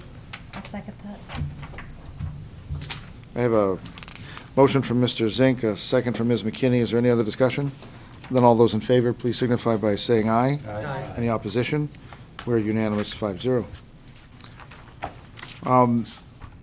On to our continuing items. I'll start with Mike and talk about facilities. Yeah, I got updates on several things. We got a draft land swap agreement for the land behind the elementary school. Perfect. The 4 acres for the 2 acres. Sent that off to the association. So I haven't heard back from them. That was just last week, so we'll work that out. That's something we can do right away. We don't have to wait till the next budget season on that. We also have underway, and Mike, you can help me with the numbers on terms of the McGrath property. We've inspected the buildings itself for hazards. And we have a phase 1 study underway, which is, some people may know that just, it's a level 1 environmental check of a property, which is advisable, even though we don't expect to find anything here. It was done on Carpenter as well. But Mike, maybe you can go over just high level what the numbers are. We have, we've had for some time a bid for demolition from the town as a starting point, as a budget plan, for $24,000 from Rick Malasky to tear down the building and dispose of the material. We have asbestos and some lead in that building identified in the lead assessment and asbestos testing report that we assume will be about $18,000 to $20,000 when we go out to bid, and $4,000 to $6,000 for to have the company manage the project and do the air sampling to make sure that we get that cleared. And then we have about $2,000 for the environmental site assessment. The demolition and the removal of the asbestos is not time sensitive. You could make that decision later on or sooner, however you want to feel. I mean, it's not a decision that has to be made for July 15th unless you decide to. I know you're going to have a few things on your plate here, so you have the chance to do that in the next fiscal year, for example, if you so choose. I mean, that, or it could be part of the bond, or however you want to structure that. It'll be an issue. We can't do it until obviously we own the property, which can't happen until the next budget cycle, because as part of the warrant article, part of the purchase price is paid for out of next budget season. So we can't close on it until July. That's right. In all events. And then the issues there will be, do we want to be insuring buildings paying for that, and, how speedily we want to get all that stuff done. But those things will have to go out to bid eventually Yep. at the appropriate time, because they're over I think the threshold's 10,000. Yes, sir. So, those are those issues. Next week, the 13th on Wednesday, here downstairs, we're going to have a joint facilities committee and school board meeting to go over the educational specifications, and I've described what those are several times at meetings, but essentially what they are is they translate the programs of the two schools, the educational programs, into building needs. We need so much space for this, we need so many classrooms, we need so much cafeteria space, so much gym space. I just want to thank, there's been a lot, the whole goal with these things was to make them responsible, from a financial point of view, but also from future needs point of view. The effort here was to set out clearly what the program needs, and we relied heavily on Dr. Joyce's report for that. But as we know, there are certain gradations, okay? There are needs, recommendations, and wants. We've split all that stuff out. We aren't making the decisions for people, but what we wanted to do at the end of the day is to have the facts out there so people could clearly see, these things we think are in these categories, and we can have a discussion over them. So hopefully we've accomplished that. We spent a lot of time, I should say the principals did, and the Banwell architect firm on the comments. We have each room on these spreadsheets for the educational specifications and why this space is needed, or why this size and all that stuff. It's pretty overwhelming, frankly. But if people want that detail, we thought they ought to have it, right? And so, but the other thing we've done is summarized it. Here's the bottom line. Here are the bullet point items of what each building needs, in sort of an executive summary fashion. And here's the bottom line in terms of the total gross square footage, which would be the numbers that you use to determine a price for this stuff. So ultimately, what we'll do next week is we want to make sure everybody understands this. It doesn't mean it's the last go around on this. As we proceed with the architect, things might change. We're also going to debate it, right, as a school board. Ultimately, I think we're going to need to approve them. Yep.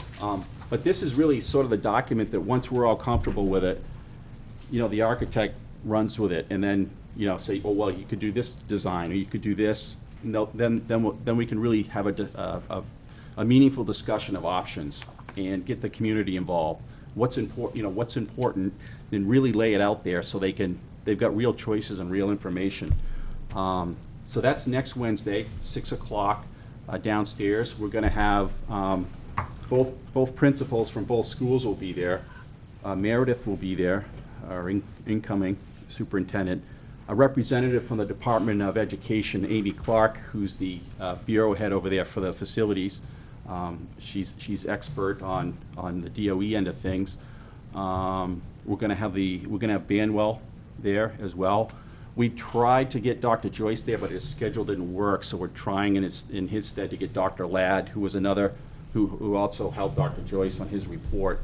And so what I'll do, we just sort of did the last sort of editing and make sure the typos and stuff are gone, and so we did that. So I hope to get these out to the school board and the facilities committee tomorrow, so you can look along with a summary document. We will post these on the website. We'll post them on the facilities committee page, so everybody can have them in advance of the meeting as well. The public can see them. The meeting's open to the public to attend. It will be also recorded on Channel 13, because I think it'll be a good resource down the road. And ultimately, what I think I'd like to do if the board approves is, I got good feedback on that video from that we put out for the warrant articles.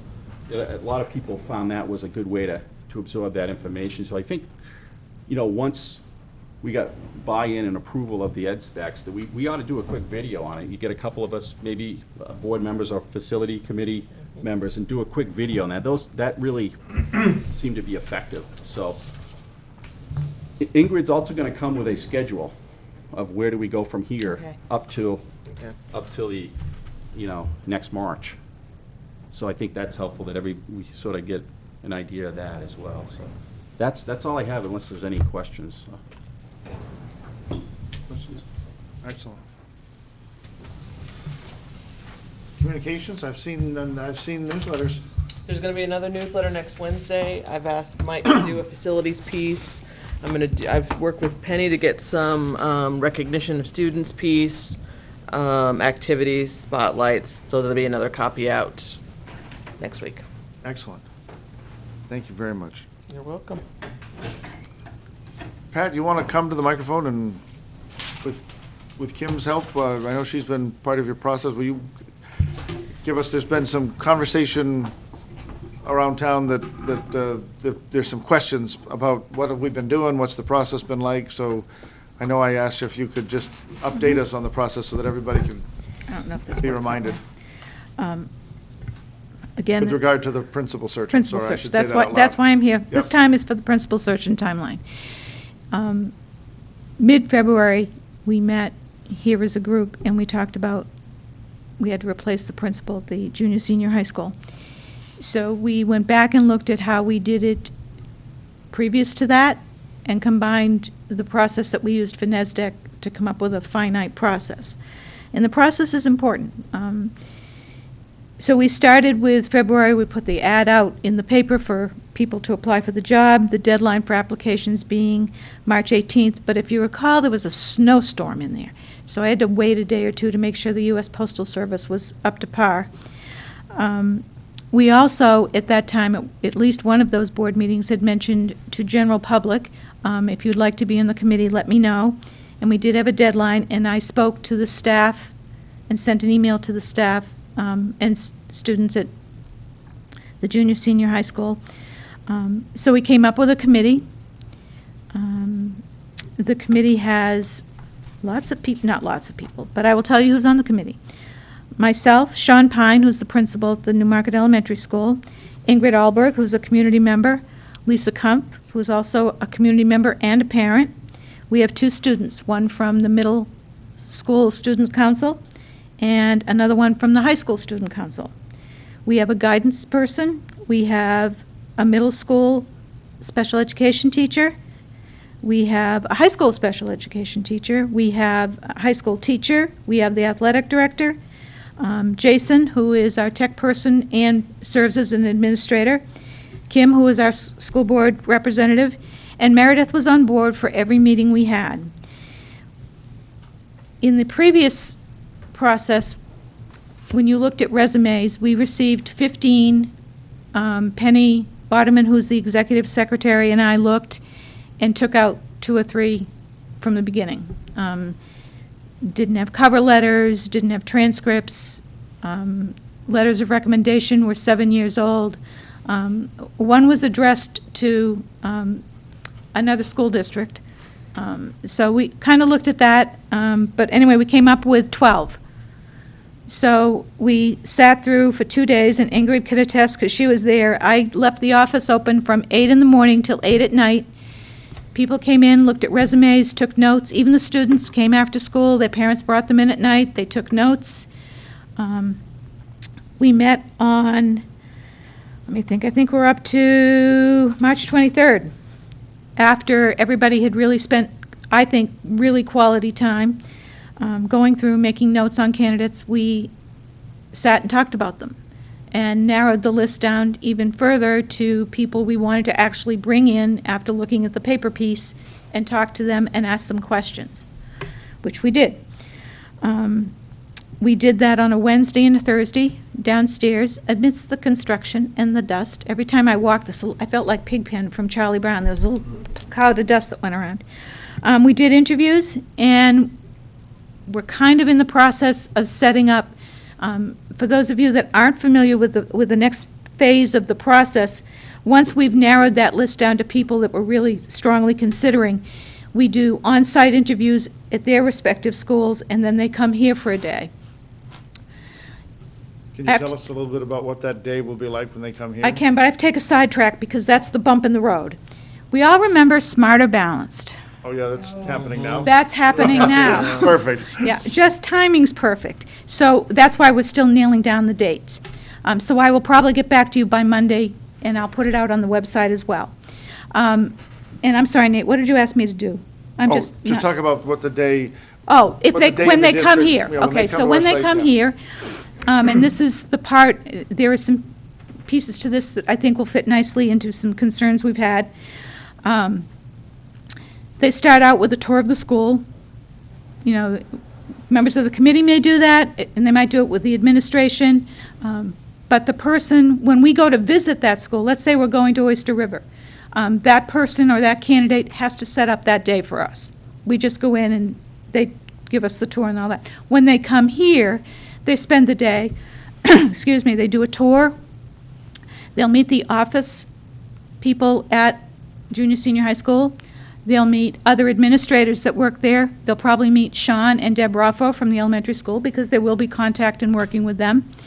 They will meet student representatives, whether it's student council or they go in and watch a sixth grade class doing something. We give them plenty of time to do that. They will meet with groups of staff members that might not be just teachers. They will meet with teachers. And at that point, and that's kind of where I'm trying to hold the line, for the date, we're going to ask, and I'll put out an email through the Blackboard system. I've gotten kind of almost good at it, for some parent volunteers to come in and spend some time that day interviewing however many candidates we have.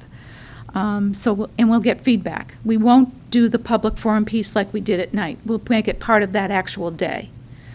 And then we'll take them probably to lunch, probably not in the same location, but we're working on that piece as well. So that's where we are as of this evening. Meredith has been wonderful. She came the first 2 nights when we talked about candidates. She came to the interviews. We've talked several times on the phone in terms of, what to do with the dates, how do we tell, that piece. So we're really close to bringing you the next level, which is, a nomination, I hope. So we're there. I can't release the timeline because I have to play with it again. I had hoped by next, the 21st, which is your next school board meeting, to bring that nomination, have Superintendent Martin bring that nomination to you. I'm not sure if we're going to be able to fit that deadline in, but we're working on it. I spoke with Meredith while you were all meeting. So I think we're in a good spot. Questions? I will just tell you, I've heard from Meredith as well. She's been involved in the process, and one of the things that I think for public consumption that might be helpful or just might be informative, I've had a couple of people ask me a couple of questions, and I had to remind them, this is like hiring a teacher. Right. It's not our hire, it's not our employee. From a technical perspective, I understand how important it is to the community and to the school community and to that school particularly, but they're going through the process they've normally gone through, and we will have a nomination that we can accept or reject from the superintendent in this case, and that's why I think it's important that we've had a great committee involved, and our incoming superintendent who's going to supervise and work with this as a member of their team has been very much involved. One of the comments that I heard from a couple of different people was kind of like, well, you guys don't seem to be invested in this or involved, and I said, no. We most definitely are. We have a rep involved, and that's important, but it's not our...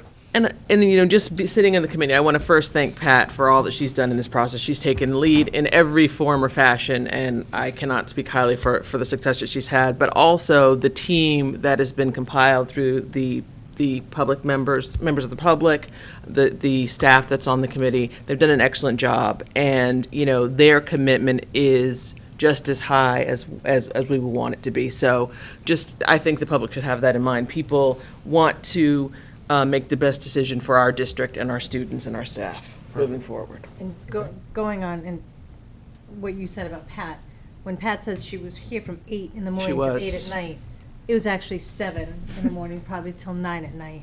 And she did that 3 nights in a row. No, there was one night that we were here into the evening. And as we were leaving, Pat said to a couple members of the committee, I'll see you tomorrow at 6:30, because they had a meeting the They had a next day at meeting in the 6:30 in the morning. So her dedication has been Thank you very much. invaluable to the process. So there's an opportunity for the public to get involved? Yes, to- once I'll put out when the we email, put the once I time- have definitive dates. And I Pat, will- I'll put that in the newsletter too, Okay. so that we can come from different places. Thank Okay. Any more questions for Pat about the search? Thank you. Thank You're welcome. Thanks, Pat. You're welcome. You did it again, Pat. Hey, every now and then I rally the troops. Gotten really good at this process. Good. Thank you. I reached out to Steve Fournier, explained to him that I did, I said, I apologize. It's not a lack of interest. The board is very much eager to meet with the council and meet maybe more regularly than even the charter had anticipated. We'd like to launch that or start that by having two members of the board meet with two members of the council as a subcommittee to kind of talk about the opening agendas, the process of the meetings, or the logistics of the meeting. And I know that he's taking that forward to the chair. They just had a reorganization meeting last night, and so I'm hoping, and I said, and that group can not only talk about what we'll do with the meeting process, but when we should have our first one. Some of the suggestions, we've talked a little bit about, and I hope that the council can appreciate the question. Is it a council meeting that the board's invited to? Is it a board meeting that the council's invited to? If it's not, if it's a joint meeting, then how do we govern the meeting, and how do we carry ourselves through a conversation? How does the agenda get set? Do we pull the moderator in to facilitate? How do we go about doing this? And if we're going to do it once, twice, three times a lady, if we're going to do this more times over the course of a year than just once, setting some of that, and being able to have that proposed to the full body by the subgroup will be helpful, so that we're not trying to adjudicate the details of that from scratch that night, so. Okay. I'll let you know when I hear back. Thank you. We have policies before us that are up for a second read. I'll jump right down to you and suggest that I'm waiting on the staff to come back with some comments about the last two, about the social media. Mhm. I'm concerned about some of what we've said, and I want to make sure that the staff have a chance to weigh in, so if it's the pleasure of the board, I'm going to table KD and KDR. Yes. The first two, though, student discipline out-of-school actions, has been revised by the New Hampshire School Boards Association. The changes are bold-faced, and they simply reflect quite directly that which was enacted in law under RSA 18970, educational institution policies on social media, as a result of a conversation had at the state legislature about this. So you can see in this policy, JICDD, student discipline out of school actions, that they have incorporated those two paragraphs. And then in the next policy, which is a current policy also, you can again see one paragraph added that comes straight from that statute. And so I would invite, because this is our second read, I would invite a motion to accept the revisions. So moved. I'll second that.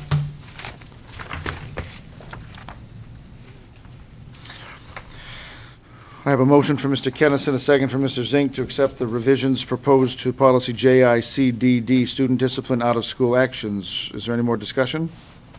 Hearing none, all those in favor, please signify by saying aye. Aye. Any opposition? Then we're unanimous. I need a motion for the same amendments to be made to JICK. So moved. Second.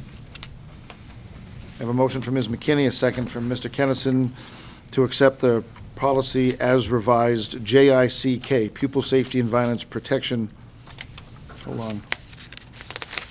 Violence Prevention. The agenda is a little bit off. It's Pupil Safety and Violence Prevention. Is there any more discussion? Hearing none, all those in favor, please signify by saying aye. Aye. Any opposition? Then we're unanimous. We're tabling the other two. I had to leave the last meeting, but it's my understanding that in non-public, you were able to contemplate the nomination of professional staff, our teaching staff, and that tonight we would be ready to contemplate acceptance of those nominations. Before I seek a motion, are there any further questions or concerns about the teaching staff being presented for nomination by the superintendent, such that we should go to non-public to talk about those. I have one question. Is it something you think belongs in non-public? Yes. Okay. Then, let me look at the room around us. Then let's do this. Let me delay that for just a second. Seek approval of the minutes of March 17th and of the manifest. Minutes of March 17th were in the packet. Second.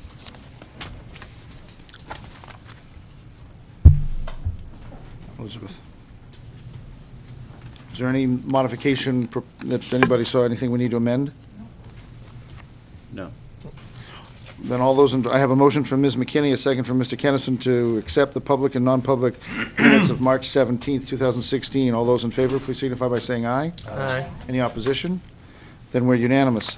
I told Penny that I would work into the agenda these nominations. So I had missed that. Under personnel matters, before we adjourn to non-public, let me bring these three. Get approval of the manifest. Oh, yeah, yes. Go ahead. I make a motion to approve the 4/7/16 manifest payroll and AP. The payroll manifest is for $510,118.26. The accounts payable manifest is $417,697.41 for a total of $927,815.67. Second. Kim, I have a motion from Mr. Zink, a second from Ms. Shelton. Any more discussion of the manifests? Hearing none, all those in favor, please signify by saying aye. Aye. Aye. Is there any opposition? Then we are unanimous. Okay, I have 3 new nominations, and then I have the nomination renewals. If the question refers to one of these, It does. then let me do this. Let me ask for a motion to accept the nominations of the other 2. No? Won't that kind of? Yeah, They're not listed anywhere. I would. Okay.